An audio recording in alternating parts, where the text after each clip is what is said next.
ప్రియ శ్రోతలారా, ఈ రోజున మనము న్యాయాధిపతుల గ్రంథం 17వ అధ్యాయం వినబోతున్నాము. 17 నుండి 21వ అధ్యాయం వరకు ఇశ్రాయేలు చరిత్ర రేఖలో నిమ్నోన్నతాలు మనం గమనించగలం. ప్రారంభంలో ఆశీర్వాదం. వారు దేవుణ్ణి ఆరాధించారు. ఆ తరువాత దేవుని నుండి తొలగిపోయారు, దారి తప్పారు, చెడుగు చేశారు, తమ స్వంత ఇష్టప్రకారం జీవించారు. ఫలితంగా బానిసత్వానికి అమ్ముడుపోయారు. కష్టదశలో దేవునికి మొర్రపెట్టారు. అప్పుడు దేవుని వైపునకు తిరిగారు, పశ్చాత్తప్తులయ్యారు. దేవుడు న్యాయాధిపతులను లేపాడు. వారు ఇశ్రాయేలుకు విడుదల తెచ్చారు. తిరిగి ఇశ్రాయేలు దేవుణ్ణి ఆరాధించారు. ఒక జాతిగా రూపొందారు. అంతా బాగానే ఉన్నప్పుడు తిరిగి పాపంలో పడిపోయారు, దేవునికి దూరమయ్యారు. ఈ విధంగా 7 సార్లు జరిగింది. దీన్ని బట్టి చరిత్ర పరిణతిని నేర్చుకోగలం. వరుస క్రమం గమనించండి. 1 మత విషయిక భ్రష్టత్వం, 2 నైతిక పతనం, 3 అరాచకం. ఇశ్రాయేలు జాతి దేవాలయంలో ఆవిర్భవించింది. అక్కడ నుండి గృహాలకు ప్రసరించింది. రాజ్యానికి, సింహాసనానికి పొడిగించబడింది. ఒక జాతి పతనం కూడా ఈ విధంగానే అంచెలవారీగా కొనసాగుతుంది. మొట్టమొదట ఇశ్రాయేలు జాతి పతనం దాను గోత్రంతో మొదలైంది. వీరు ఇంకా విస్తరించాలని ప్రయత్నం చేశారు. విగ్రహారాధనలో పడిపోయారు. మీకా అనే వ్యక్తి ఇక్కడ కనపడుతున్నాడు. అతని గృహం, అక్కడి వ్యవహారం ఇదంతా చూస్తూ ఉంటే కుటుంబ జీవితం దేవుని దృష్టిలో ఎంత ముఖ్యమైనదో కనపడుతుంది. అతణ్ణి అతని తల్లే పాడు చేసింది. మీకా అనే ఈ వ్యక్తి తన విగ్రహాలను పూజించడానికి ఒక కిరాయి యాజకుణ్ణి పెట్టుకున్నాడు. దానుగోత్రాన్ని పెడత్రోవ పట్టించాడు. కిరాయి యాజకుని మాటలు ఎలా ధ్వనిస్తాయో మీరు వినబోతున్నారు.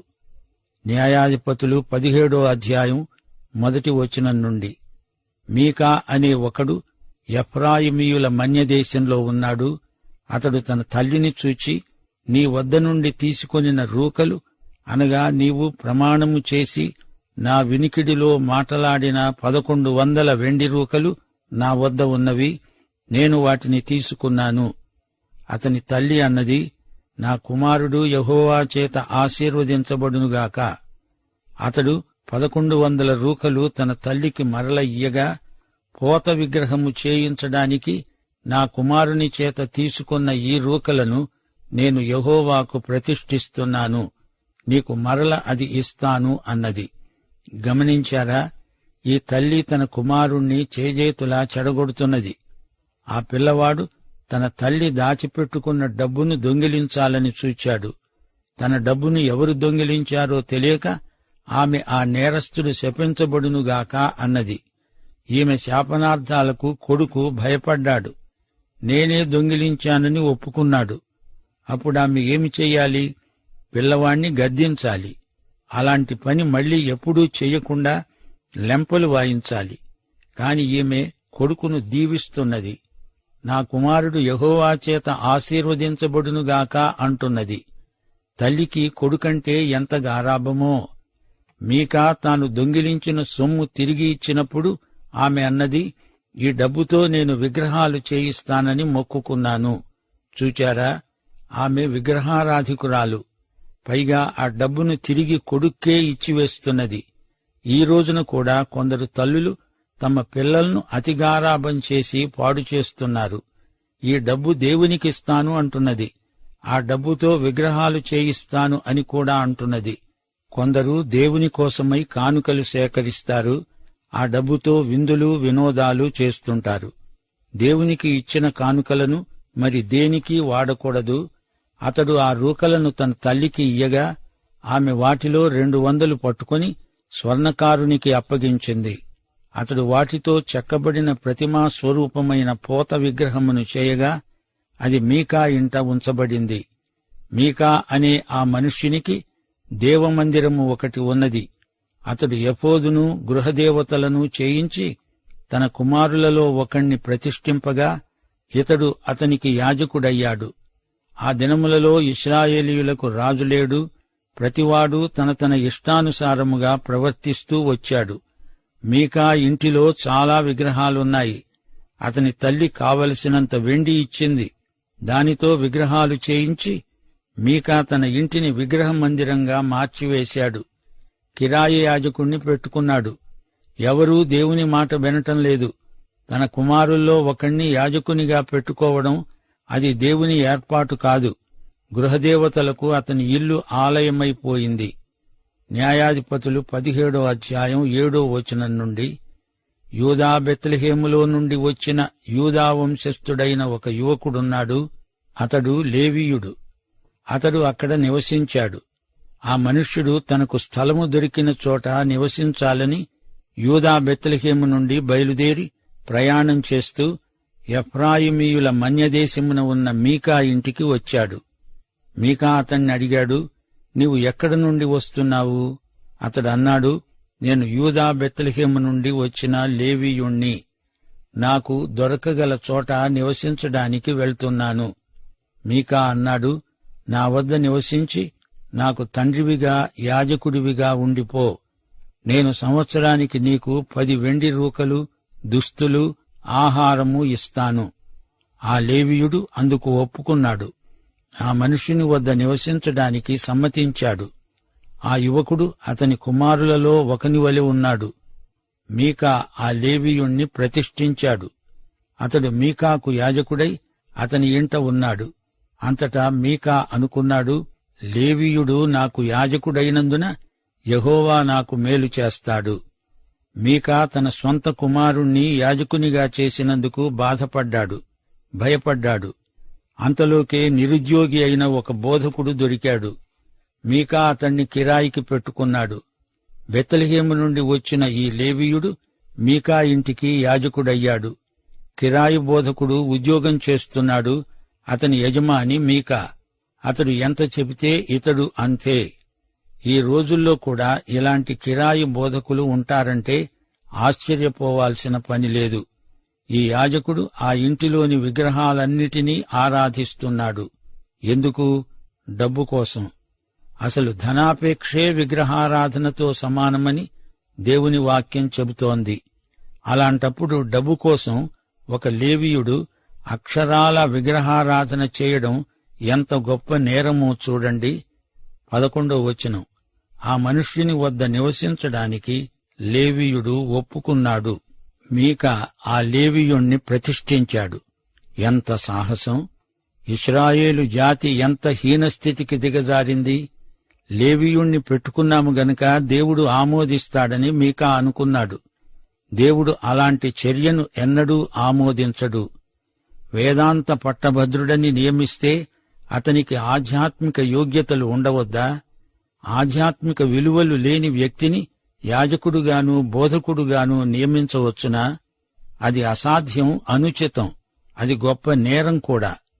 ఇప్పుడు మనం 18వ అధ్యాయంలోకి వస్తున్నాము. మళ్లీ అదే నినాదం. ఆ దినములలో ఇశ్రాయేలీయులకు రాజు లేడు.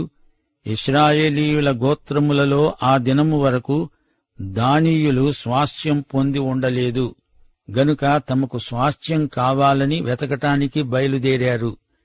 దేశ సంచారం చేసి పరిశోధించడానికి దానీయులు తమ వంశస్థులందరిలో నుండి పరాక్రమవంతులైన 5 మనుష్యులను పంపారు. దానీయులు పొందిన స్వాస్థ్యం ఫిలిష్తీయుల వశంలో ఉన్నది. వారికి ఉండడానికి స్థలం లేదు. ఇశ్రాయేలుకు రాజు లేడు, నాయకత్వమూ లేదు. అంతా అరాచకం. యెహోషువ గ్రంథంలో మనం విన్నాము గదా, గోత్రాలు వాగ్దత్త భూమినంతా ఆక్రమించుకొని ఉండలేదు. దాను పరిస్థితి కూడా అలాగే ఉంది. దానీయులు ఉత్తర దేశంలో ఉన్నారు. వీరికి ఒక సమస్య ఎదురైంది. అందుచేత ఉండడానికి స్థలం ఎక్కడ ఉన్నదా అని వెతుక్కుంటూ కొండల్లో తిరుగుతున్నారు. ఈ విధంగా తిరుగుతూ మీకా ఇంటికి వచ్చారు. ఎఫ్రాయిమీయుల మన్యంలో మీకా ఇల్లు ఉన్నది. వారు మీకా ఇంటిలో బస చేశారు. లేవీయుడైన ఆ యువకుని స్వరాన్ని పోల్చి అతని వైపునకు తిరిగి అతనితో అన్నారు, ఎవడు నిన్ను ఇక్కడికి రప్పించాడు? ఈ చోటున నీవేమి చేస్తున్నావు? ఇక్కడ నీకేమి కలిగి ఉన్నది?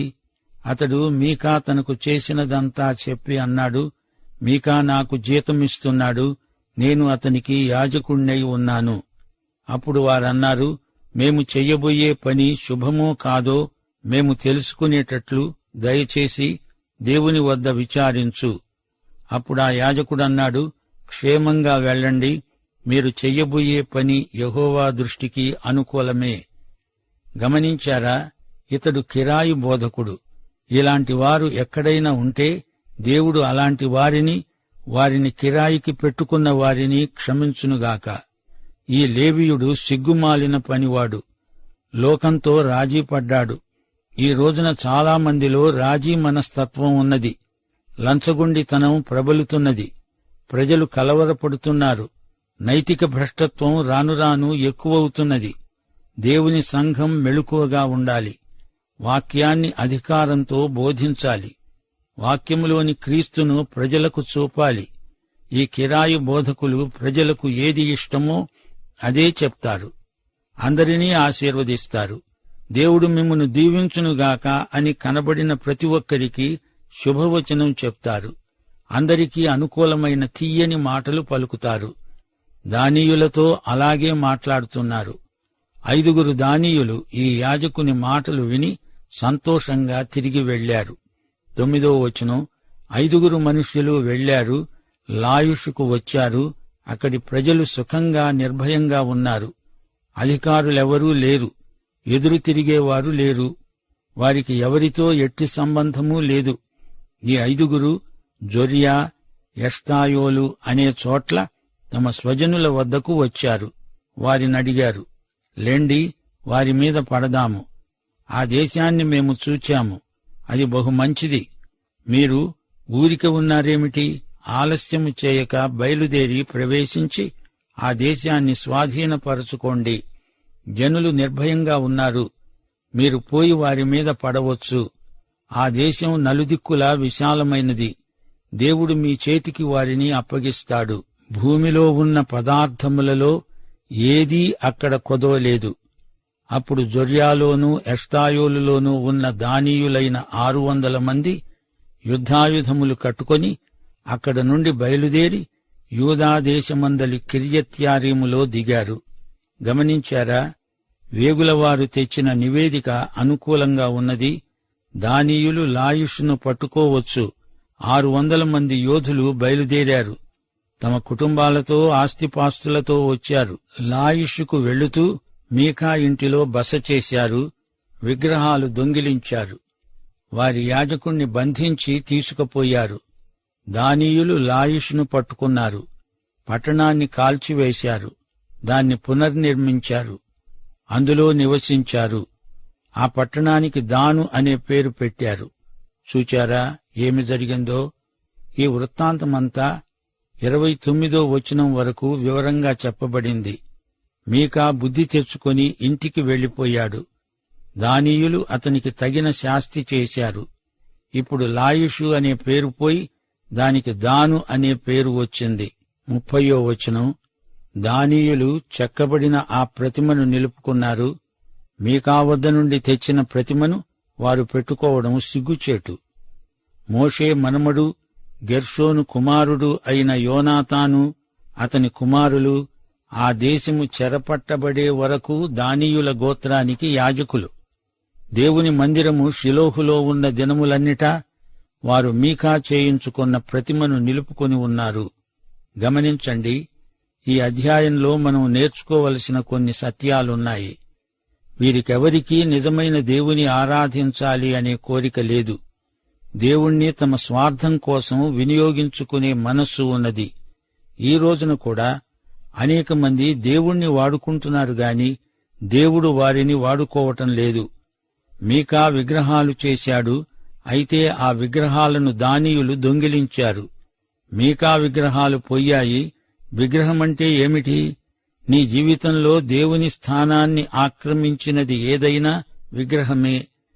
డబ్బు, వస్తువాహనాలు, పేరు, కీర్తి, వృత్తి ఇవన్నీ తొలగిస్తే కొందరి జీవితం శూన్యమైపోతుంది. విగ్రహాలతో కాదు, దేవునితో నీ జీవితాన్ని నింపుకోవాలి. దానీయులు లాయిషు వారిని హతం చేశారు. అది తప్పు. దేవుడు అలా చేయమని చెప్పలేదు. పైగా అది దానీయులకు కేటాయించబడిన ప్రాంతం కాదు. అక్కడి ప్రజలు మంచివారు. అయితే ఈ దానీయులకు దేవుడంటే లెక్కలేదు. విగ్రహారాధన ఉన్న ప్రాంతాలను వీరు బాగుచెయ్యాలి. విగ్రహాలను తొలగించాలి. అయితే వీరు తామే విగ్రహాలు పెట్టుకున్నారు. పైగా మంచివారిని పట్టుకుని హతం చేశారు. దానీయులు గెలిచారు. అంతమాత్రాన దేవుడు వారి పక్షాన ఉన్నట్టు కాదు. దేవుడు వారిని నడిపించలేదు. విగ్రహాలు వారి వద్ద ఉన్నవి గనుక అది దేవుడు చేయించిన యుద్ధం కాదు. 10వ వచనంలో వీరేమన్నారు? దేవుడు మీ చేతికి దానిని అప్పగిస్తాడు. అది నిజం కాదు. దౌర్జన్యపరులు కూడా తాత్కాలికంగా జయం సాధించవచ్చు. దేవుడు నడిపిస్తే జయం కలిగితే అది వేరే సంగతి. దానీయులు మీకా విగ్రహాలను దొంగిలించి తెచ్చారు. వాటిని లాయిషులో ప్రతిష్ఠించుకున్నారు. అనగా వీరి ఆరాధన యెహోవా దేవునికి చెందినది కాదు. దేవుణ్ణి ఏ ప్రతిమా రూపానికి మార్చకూడదు. విగ్రహాన్ని ఆరాధిస్తూ ఆత్మారాధనను అనుకరించడం కుదరదు. కలగలుపు ఆరాధన దేవునికిష్టం లేదు. భక్తి అనేది ప్రదర్శన కాదు, వాక్యానుసారమైన ప్రవర్తన. షిలోహులో దేవుని గుడారమున్నది. పండగలకు అందరూ షిలోహుకు వెళ్లేవారు. అయితే దానీయులు ఏమి చేశారు? షిలోహుకు వెళ్లకుండా లాయిషులోనే విగ్రహాలు పెట్టుకున్నారు. దేవుడంటే వీరికి ఎంత భక్తి ఉన్నదో దీన్ని బట్టే తెలిసిపోతున్నది.